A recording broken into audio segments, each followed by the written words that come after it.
দেশকে সচল রাখে অর্থনীতি। সেই অর্থনীতির দাঁড়িপাল্লায় কে এগিয়ে? দেশের প্রথম প্রধানমন্ত্রী জওহরলাল নেহেরু নাকি তার উত্তরসূরি নরেন্দ্র মোদী?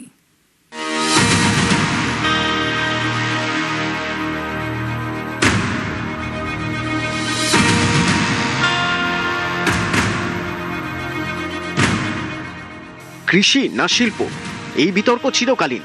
কিন্তু ভারতের মতো দেশে কৃষি এবং শিল্প দুটোই নিঃসন্দেহে অর্থনীতির ক্ষেত্রে অত্যন্ত গুরুত্বপূর্ণ।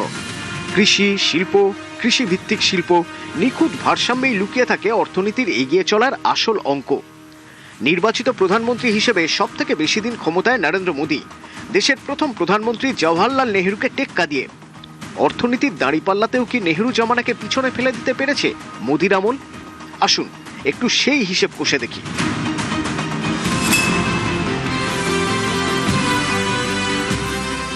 উনিশশো 1947 প্রথমবার প্রধানমন্ত্রী হন জওহরলাল নেহেরু। সদ্য স্বাধীন হওয়া দেশ তখনও হামাগুড়িও দিতে শেখেনি। অর্থ নেই, নীতিও নেই।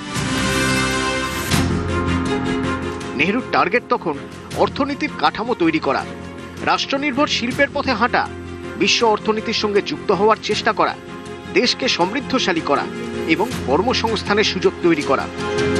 কিন্তু দেশের প্রথম প্রধানমন্ত্রীর সামনে অন্যতম বড় চ্যালেঞ্জ ছিল ভারতের গরিবি, শিক্ষার হার, দেশভাগের ধাক্কা, খাদ্য সংকট, পুঁজি এবং প্রযুক্তির দিক থেকে পিছিয়ে থাকা। যাবতীয় সমস্যাকে সঙ্গে নিয়ে এগোতে শুরু করেছিল দেশের অর্থনীতি। ঘটনা হলো, নেহেরু এমন একটি অর্থনীতিকে হাতে পেয়েছিলেন যেটি সদ্যজাত, কাঁচা মাটির তাল। ফলে নিজের মতো করে সেটিকে গড়ে নেওয়ার সুযোগ ছিল তার কাছে।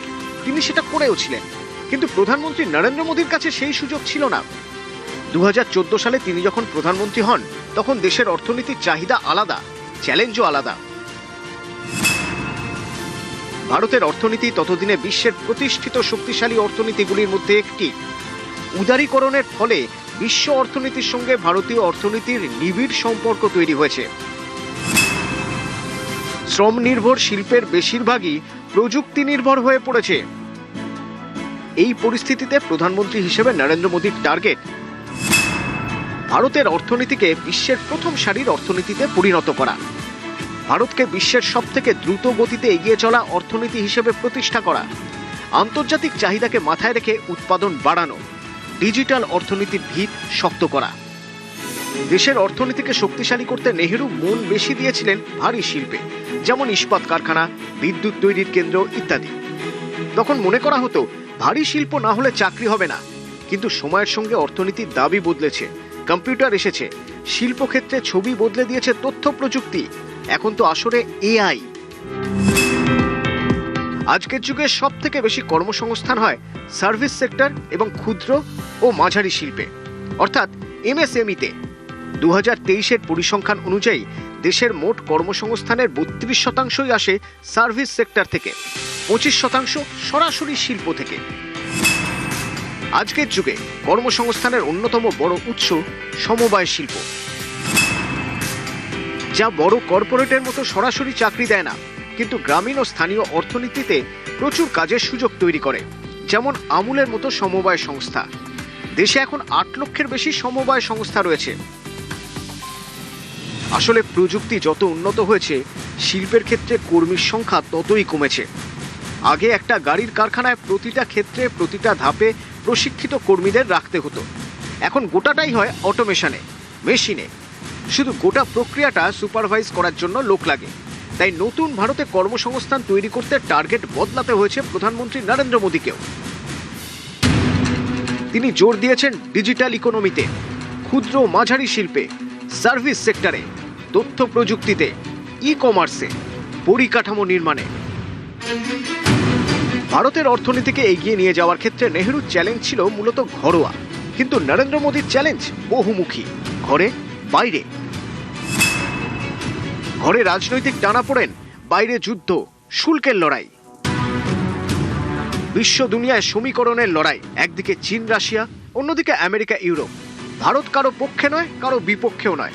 কিন্তু এই অবস্থায় বাণিজ্য বজায় রাখতে গিয়ে কালঘাম ছুটে যাওয়ার জোগাড়।